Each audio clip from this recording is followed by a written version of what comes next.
Hello नमस्कार. तर चला आज मी तुमच्यासोबत चटणीचा अजून एक प्रकार शेअर करते.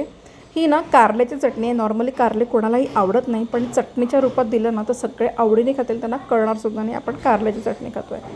खूप टेस्टी बनवून तयार होते आणि अजिबात कडू होत नाही. तर इथे काय करायचं ना, मी 2 छोट्या साईजचे कारले घेतले होते. कोवळे कारले आहेत, त्याच्यामध्ये फार अशा जरड बिया नाही आहेत. जर जरड बिया असतील तर फक्त बिया काढायच्या, त्याच्या आतला गर काढून टाकायचा नाही आहे आपल्याला. आता याला ना आपल्याला तळून घ्यायचं आहे. तर मी ना सगळे एकसाथ तळत नाही आहे, थोडे थोडे तळते आहे. म्हणजे काय आहे ना, ते सगळे इक्वली तळले जातील, काही कच्चे राहणार नाही. ते तळून झाल्यानंतर शेंगदाणे घेतले आहेत एक अर्धी वाटी, ते सुद्धा आपल्याला तळून घ्यायचे, त्याला गॅप्स येईस्तोवर.